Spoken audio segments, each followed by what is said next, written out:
Rambam. We are in the 12th book, uh, Sefer Kinyan, the book of acquisitions, business law, and it's business law. We just finished 30 chapters of sales and acquisitions, and now we're going to chapter 1 of Zechia Umatana.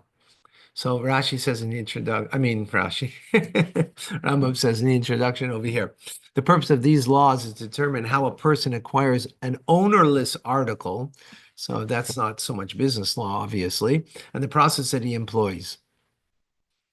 They also explain the rules governing one who gives a gift and one who receives, and which gift is retracted and which is not. All these laws are explained in the chapters that follow. So it's not so much business law over here in these chapters, but it touches upon it in some way.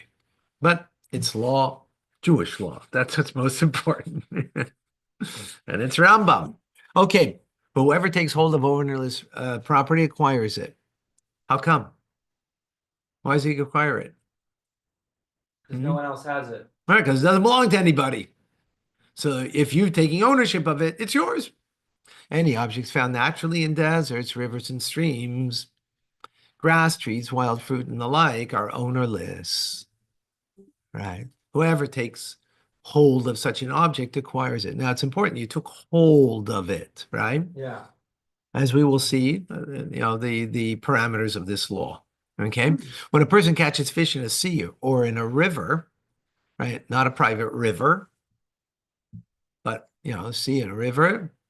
And similarly, if he catches fowl or various wild beasts, since they are ownerless, he acquires them.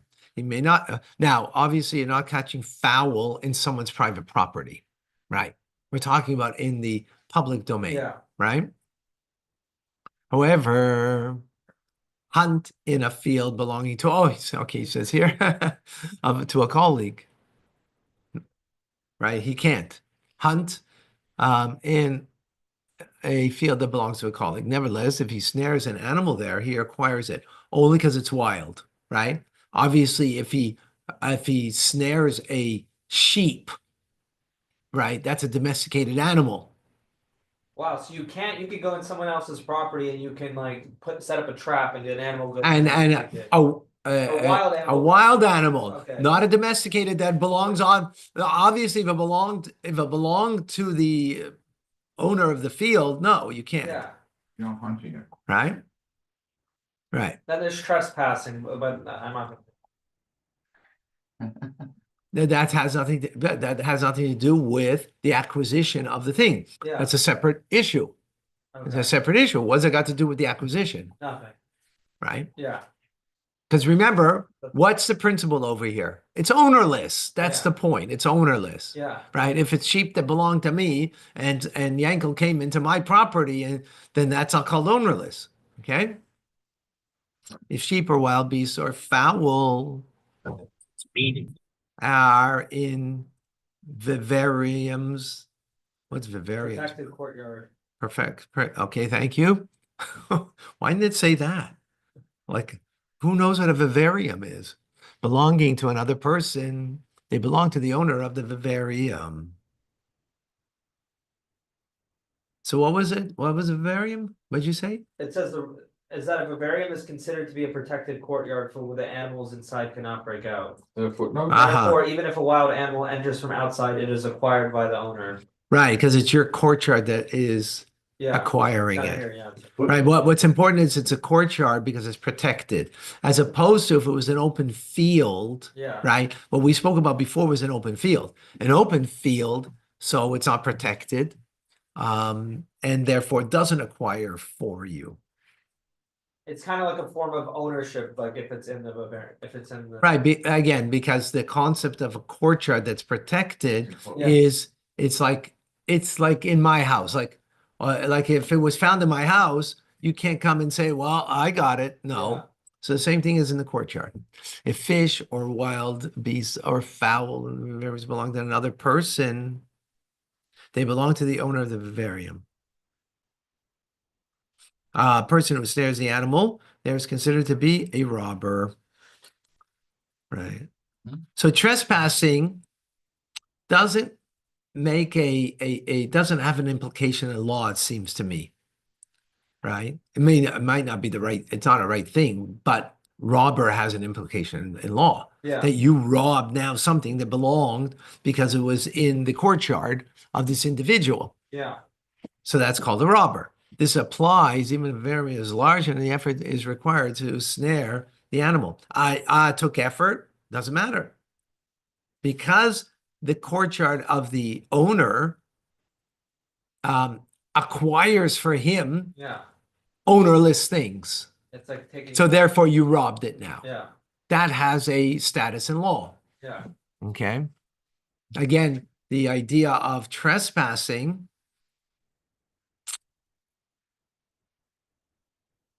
doesn't have a status. It doesn't mean it's not the right thing to do, but doesn't have a status in law to my understanding. Okay, number 3. However, when a person takes a fish from the net of a colleague at sea, or takes a beast from a snare of a colleague set in the desert, remember, talking about at sea now that is ownerless. The sea is ownerless. The desert is ownerless, right? This is prohibited by virtue of rabbinic decree. If the snare could be considered to be a container and the person took the fish or the animal from the container, is considered a robber. Well, that's interesting. There's any footnote there about the container? Because a container, interesting, because a container means it's an act of acquisition. Yeah, it says that. Right. It says that right here.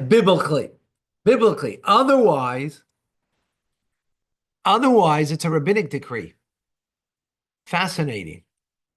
It's a rabbinic decree, again, because we're talking about you took the snare, you took it out from the snare that was in, you can let Michael in, please, in the desert, right? It's no man's land. So since it's not a container, because we learned previously a container that holds something, holds it for you, and it's meant to be has a biblical, I guess, standing of just like your courtyard is your container, right? Because it's protected. So this is also considered your container, your protective element. But the courtyard is biblical, it's not rabbinic. Yeah, no, I gave it metaphorically like the courtyard is a container. Yeah, okay. So I'm saying the snare that's like a container in the desert, then it makes it biblical that if you took now the animal from that, that's if it's not a container. If the snare would be considered to be like a container and a person took the fish or the animal from the container, then he's considered like a robber. That's a biblical law now. Yeah, okay. Not your container. Right? But the snare or the snare is made like a container. So then it's rabbinic. No, then it's biblical. If it's not a container, then it's rabbinic. Generally, a snare would not be like a container. It's just a snare, right? Or that snaps on the person. But it's like a container that contain the person. Like I used to have, I don't know if I threw it away. We had, I don't know, 35 years ago, raccoons that came. And so I got this container, right? We have to get somebody professional, but you have these containers that they will come into it and they're trapped, right? That's a container. But what if it was just a snare like this that you got their leg? It's like a container, but that's not a container. No, that's not. But what I had to get the raccoons that they went in there, and then the door closed because they got trapped in there. But that was a container. Yeah. So then that would be biblical. Snare has to belong to somebody else. Of course. If it's your snare, then we're talking about that. That's otherwise what would be wrong? I'm saying it. I mean, okay. 4. When a person spreads out a snare in a field belonging to a colleague. Okay, we're all good, folks? Yeah. No, you're not. You're great. That's the truth. Getting to your head, huh? When a person spreads out a snare in a field belonging to a colleague and traps a beast or a fowl, he acquires it, even though he does not have permission to do this. I went and took your snare, right? I'm not allowed to take your snare, Yeah. but I did, right? I didn't steal your snare. I'm using it, right? So I'm not a robber. I'm not a thief. I'm just using it. I'm borrowing it. So you're my neighbor. You're my friend. I didn't ask you. Now, if your friend if he's, he knows that he wouldn't mind, then that's not a problem at all. Yeah. We're talking because yeah, but you're not the best of friends. So, I went and used it because got a problem. So I found a snare in the field belonging to a colleague. Wait, but that could be his snare. It doesn't. It's his. Oh, one second. A snare in the field that belongs to a colleague. Oh, I'm sorry. Yes. He did not have permission to do. I'm sorry. I read this wrong. I'm taking a snare and putting it into my friend's field, right? Yeah. So if I did that, even though I don't have permission to do it, Technically okay. the snare's mine. I read this wrong. I don't know how I read this wrong. Right. Even though I'm not allowed to do it, because why is it okay? Why is it mine? Because it's an ownerless animal. Yeah. That's the key.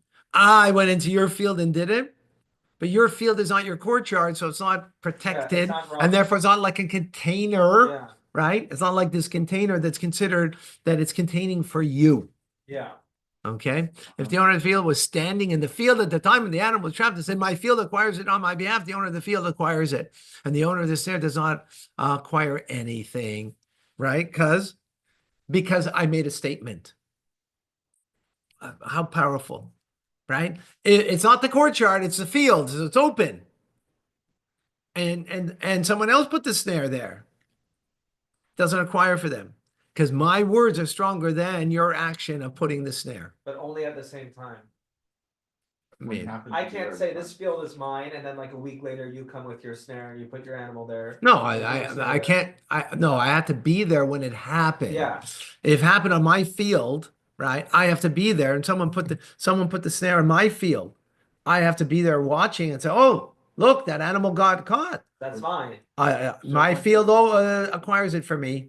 Then it's mine. It's not the guy who put it out there. That's what Yeah. you said. The time, the animal truck. Yeah. When a fish jump into a boat, they become acquired by the owner of the boat. For the boat is considered to be a protective courtyard. It's like a container. Exactly. It's not considered to be moving a courtyard because the boat does not move on its own. It is the water that moves it. Your animal can't be a moving courtyard because it moves. So if on your animal something got on your animal, right? Then it's not a courtyard, right? I think that was an example that's used. Here we go to something. Number 6, Now, when a convert dies without fathering a Jew after his conversion, he has no heirs. He has no heirs. Instead, the first person who takes hold of the property acquires it. A neighbor does not have the right to buy the property from the person who took hold of it because this is considered to be a gift. Oh, really? you gotta be Now, because there's a law of a right of first refusal, Yeah. right? I own this land, and then a convert owns this land, Uh-huh. right?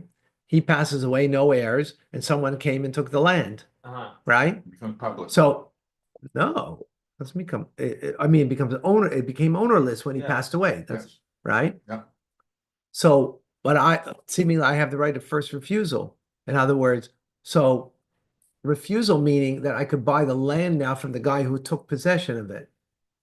We say no, because the right of first refusal, right? Because I'm adjacent to the land is only when you're purchasing a land. But this guy who took ownership of it was gifted it because it was ownerless. Uh-huh. It wasn't a sale. Okay. So therefore it's considered a gift, and therefore there's no right of first But refusal. was it a normal sale or transaction that the person? And then had- if someone's selling this land to you, Yeah. but I've got this land, I have the right of first refusal and Yeah. say, I'll buy it for the same price that you're going to buy it for. And therefore you have to sell it to me. Yeah. This guy has to sell it to me rather than to you, Yeah. right? If he's gifting it to you, no, right? So it's considered a gift. Because in In this this case, case, it's yeah. considered a gift. Yeah. But if it's a sale, Yeah. right? And I'm going to buy it for the same price, then no, that's a different. Okay? Yep. Yeah, I would love to continue, but because this is very geschmack. Right? Thank you, Batman. Very geschmack. Thank you. Joyful learning. Yeah. All right. Okay, folks, thank you. Time gesund.